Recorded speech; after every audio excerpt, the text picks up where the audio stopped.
Hello guys, कैसे हैं आप लोग। गाइस, हम लोग यहाँ पर आज 10th की इलेक्ट्रिसिटी हमने स्टार्ट की थी, जिसमें हमने प्रीवियस वीडियो में रेजिस्टेंस तक हम बता चुके थे कि रेजिस्टेंस क्या होता है और इलेक्ट्रिसिटी क्या होती है, गुड कंडक्टर्स ऑफ इलेक्ट्रिसिटी, इसके बारे में पढ़ चुके थे। अब हम बात कर रहे थे कि रेजिस्टेंस को हम किसी भी इलेक्ट्रिक सर्किट में कैसे कंबाइन करते हैं, क्या ऑर्डर होता है उनका। अगर हमें एक से ज्यादा रेजिस्टेंस दिए, मल्टीपल रेजिस्टेंस दिए हुए हैं, तो दो तरीके से हम रेजिस्टेंस को ऐड करते हैं, कॉम्बिनेशन करते हैं कि रेजिस्टेंस इन सीरीज और रेजिस्टेंस इन पैरेलल। अब नॉर्मली जो हमारा कॉम्बिनेशन है resistance and series resistance parallel, इस पर एक बेसिकली हम जो फॉलो करते हैं वो करते हैं हम ओम्स लॉ को फॉलो करते हैं। ये ओम्स लॉ क्या है? करंट और वोल्टेज के बीच में एक रिलेशनशिप है, जिसे हमने कहा था ओम्स लॉ। तो वहीं पर हम इसका यूज करेंगे कि ओम्स लॉ की हेल्प से ही हमें बताना है कि रेजिस्टेंस को सीरीज में कैसे ऐड करते हैं और पैरेलल में कैसे ऐड करते हैं। तो now begin.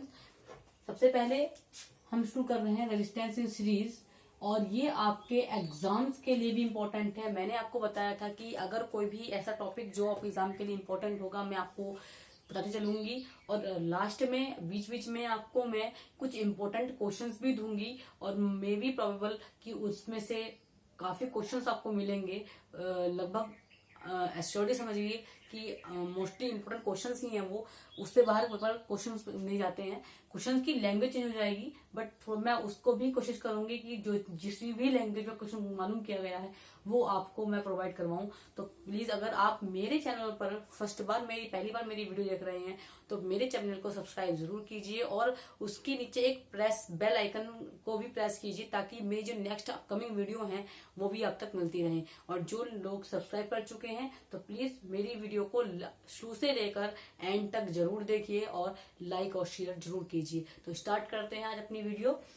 Resistance in series. सबसे पहले हमने क्या बताया था कि अगर हम रेजिस्टेंस को नॉर्मली यूज करते हैं, हम ड्रॉ करते हैं, तो रेजिस्टेंस को हम नॉर्मली इस तरह ड्रॉ करते हैं। तो मैंने 3 रेजिस्टेंस ले लिए, चाहे तो आप इस फॉर्म में ड्रॉ कर लीजिए और चाहे आप इस फॉर्म में ड्रॉ कर लीजिए, नो मैटर, कोई दिक्कत नहीं है, तीनों सीरीज में है। मैंने इसको ए पॉइंट लिख दिया, इसको मैंने बी पॉइंट लिख दिया। तो क्या ये सिर्फ डायग्राम कंप्लीट माना जाएगा? नहीं, क्योंकि पता ही नहीं है रेजिस्टेंस जोड़ दिए, कैसे जोड़े हैं, क्या हम सोर्स दे रहे हैं, रेजिस्टेंस में चार्ज करंट कैसे फ्लो होगी, कुछ नहीं मालूम। तो क्या करेंगे, पहले हम यहाँ पर एक सोर्स भी लगाएंगे, और हमने यहाँ पर एक सोर्स भी लगा दिया है, और वो हो गया हमारा पोटेंशियल V देगा, और पॉजिटिव और नेगेटिव। बड़ी प्लेट पॉजिटिव होती है, छोटी प्लेट नेगेटिव होती है, और करंट हमारी इधर से फ्लो होगी, और ये हमारे लिए करंट चलती रहेगी सेम। और I, यहाँ पर अगर करंट I फ्लो है तो यहाँ पर भी आई जाएगी, यहाँ पर भी आई जाएगी, और ये आकर ऐसे ही आई जाएगी। रेजिस्टेंस हम मान लेंगे ये R1 रेजिस्टेंस है, ये R2 है, और ये R3 है। तो ये हमारा हो गया diagram of resistance in series. अब यहाँ पर हम बात करने वाले हैं कि क्या अगर हम डायग्राम में थोड़ा सा भी चेंज कर दें, या हमें कैसे मालूम होगा कि अगर हमें रेजिस्टेंस सीरीज में दिए हुए हैं, डायग्राम वाला क्वेश्चन आ जाए, तो हम कैसे मालूम करेंगे कि रेजिस्टेंस सीरीज में है या पैरेलल में है। तो उसका मैं एक आपको एग्जांपल देती हूँ। जब असेंबली में स्टूडेंट्स खड़े होते हैं, तो जो आगे की सारी क्लासेस के बच्चे खड़े होते हैं इस क्रम में, तो उनके अगर लेफ्ट हैंड एक साथ, राइट हैंड एक साथ बांध दिए जाएं, यानी लेफ्ट हैंड को दूसरे के राइट, एक पहले के लेफ्ट हैंड को दूसरे के राइट हैंड से, दूसरे के राइट हैंड को पहले तीसरे के लेफ्ट हैंड से, तीसरे के राइट हैंड को चौथे के लेफ्ट हैंड से, तो वो क्या बन जाएगी, हमारी सीरीज बन जाएगी। इसलिए हम इसको इस तरह ड्रॉ करते हैं। देखिए, यहाँ पर पहले रेजिस्टेंस का पहला पॉइंट ये है और दूसरा पॉइंट ये है, दूसरे रेजिस्टेंस का पहला पॉइंट ये, दूसरा पॉइंट ये, तीसरे रेजिस्टेंस का पहला पॉइंट ये और दूसरा पॉइंट ये। तो हमने पहले पॉइंट को हमने सोर्स से कट कर दिया, दूसरे पॉइंट को तीसरे पॉइंट के इस ऐड कर दिया, इसके दूसरे पॉइंट को तीसरे के पहले पॉइंट से ऐड कर दिया, सो ऑन चलता रहेगा। तो ये बन गया हमारा सीरीज। तो अब मैं एक एग्जाम्पल लौटती हूँ। मैं यहाँ पर खड़ी हूँ, मेरे साथ में एक और अगर खड़ा हो जाए, मैं से हाथ में यानी यूनिटी, अगर हम यूनिटी बनाकर चल रहे हैं, that is called resistance in series. अब हम क्या कर रहे हैं, यहाँ पर सीरीज में ऐड कर रहे हैं, तो हमें सिर्फ एक छोटा सा पॉइंट याद रखना है कि सीरीज में करंट की वैल्यू सेम होती है, करंट जो रहेगा वो सेम होता है। इसीलिए यहाँ पर जितनी करंट यहाँ से फ्लो होगी सारे रेजिस्टेंस में एक ही करंट फ्लो होगी, बट उनका पोटेंशियल डिफरेंस अलग अलग होगा। तो इसके लिए V1 होगा, यहाँ से लेकर यहाँ तक हमने V1 मान लिया, यहाँ से यहाँ तक का हमने V2 मान लिया, और यहाँ से यहाँ तक का हमने V3 मान लिया। अब क्वेश्चन कितना इजी हो जाएगा।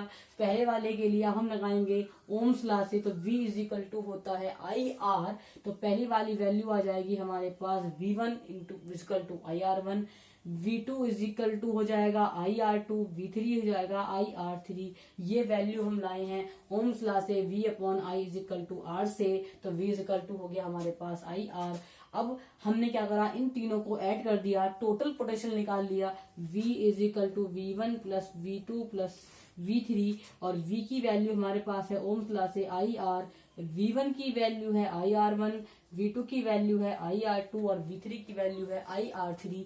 अब कॉमन क्या निकल जाएगा, जो चीज सेम होती है वही कॉमन निकलती है, तो I तीनों घर में I बराबर है, तो इन तीनों घरों से हम I को निकाल लेंगे, और इस वाले I को निकालने के बाद में जो हमारा अपोजिट में I बैठा हुआ है उस वाले I से इस वाले I को मार गिराएंगे। तो ये बच गया हमारे पास R is equal to R1 plus R2 plus R3, ये हमारी आ गया रेजिस्टेंस इन सीरीज। अब नॉर्मल क्वेश्चंस आता है रेजिस्टेंस इन पैरेलल।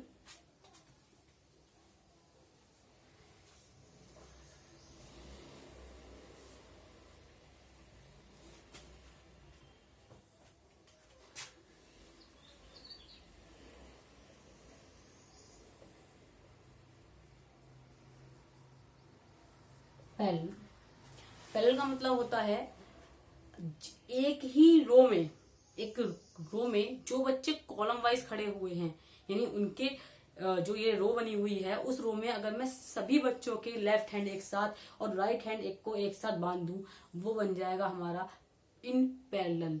यानी मेरे पास अगर एक वायर, एक स्टूडेंट मेरे पास ये खड़ा हुआ है, एक स्टूडेंट मेरे पास ये है, एक स्टूडेंट मेरे पास ये है, मैंने इन दोनों को पनिश कर दिया। पनिश करने के बाद में मैंने क्या करा, इन तीनों के हाथों के साथ बांध दिया, इन तीनों के हाथों को एक साथ बांध दिया, और बांधने के बाद में इनके साथ में मैं जो रस्सी से बांधा उस रस्सी को मैंने अलग अलग उससे बांध दिया सोर्स से, तो ये बन गया हमारे पास इन पैरेलल। यानी ये हमारा हो गया इन पैरेलल में डायग्राम।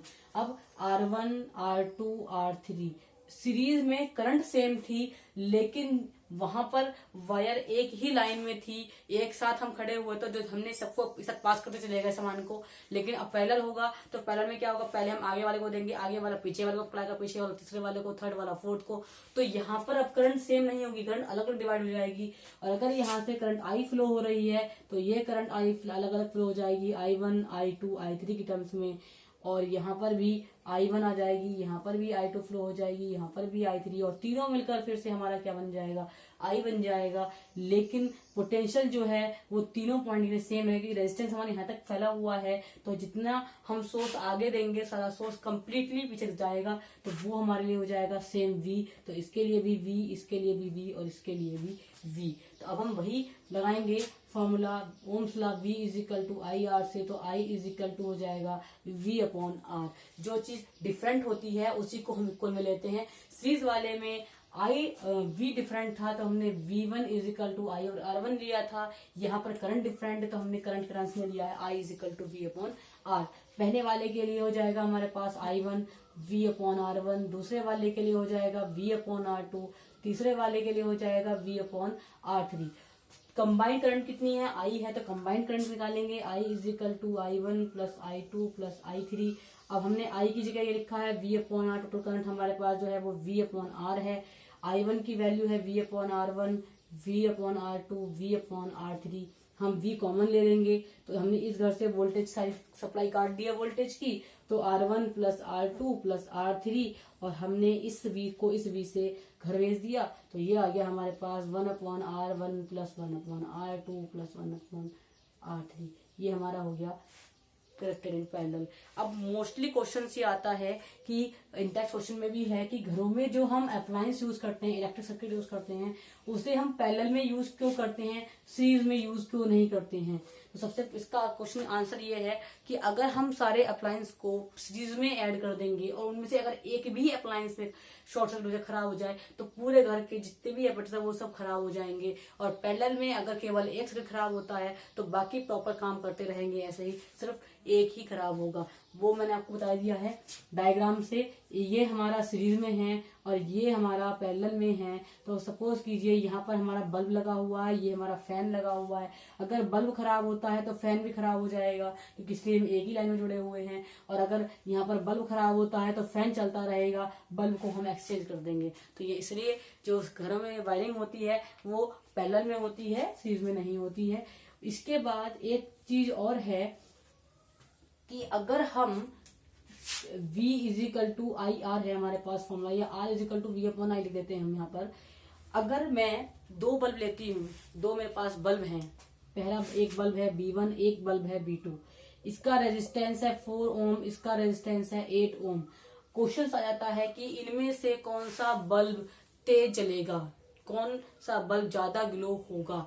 अब करंट बल्ब ग्लो की बात पूछ रहा है तो डिपेंड करेगा रेजिस्टेंस पर और सोर्स पर। लेकिन अगर करंट की बात कर रहा है तो करंट किसमें कम फ्लो होगी, जिसका रेजिस्टेंस कम होगा उसकी करंट ज्यादा फ्लो होगी, और जिसका रेजिस्टेंस ज्यादा होगा उसमें करंट कम फ्लो होगी। तो करंट कम किसमें फ्लो होगी, इसमें करंट कम फ्लो होगी, आई लेस, और इसमें आई मोर। और जब करंट ज्यादा फ्लो होगी तो बल्ब कौन सा ज्यादा ग्लो होगा, 8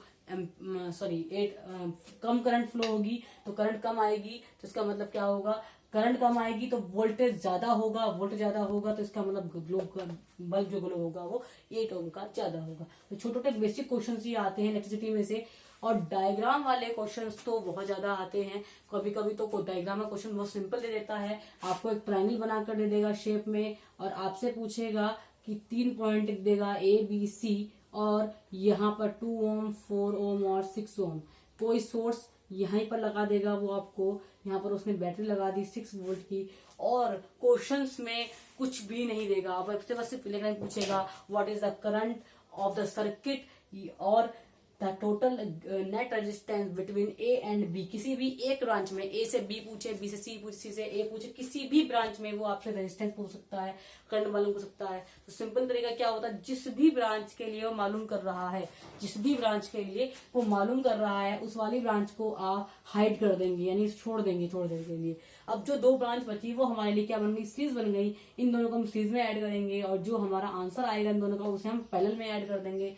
वो हमारा बन जाएगा रिजल्टेंट रेजिस्टेंस। और I इज इक्वल टू होता है V अपॉन R, और वोल्टेज हमें दी हुई है, R हमारा निकल जाएगा, उससे हमारे करंट की वैल्यू निकल जाएगी। सिंपली क्वेश्चंस भी आते हैं, और कभी कभी तो सिंपल क्वेश्चन आते हैं कि 6 ओम 9 ओम को सीरीज में ऐड कीजिए, या क्वेश्चन में आ जाता है कि 3, 2 और 1, 3 ओम 2 ओम 1 ओम के 3 रेजिस्टेंस दिए हुए हैं, इन्हें हम किस तरह से ऐड करें, किस तरह से कॉम्बिनेशन करें कि इनका आंसर 11/6 आ जाए, या 3/4 आ जाए, या 6 ओम आ जाए, या 1 ओम आ जाए। तो हमें आंसर क्या होगा, और हमें रेजिस्टेंस की वैल्यू दी होगी। कॉम्बिनेशन हमें अपना बताना है कि कौन कौन से रेजिस्टेंस सीरीज में होंगे, कौन से पैरेलल में होंगे। तो इसके बारे में हम आगे डिस्कस करेंगे कि कैसे हम इनको ऐड करेंगे। ये क्वेश्चन मैं आपको करवाऊंगी।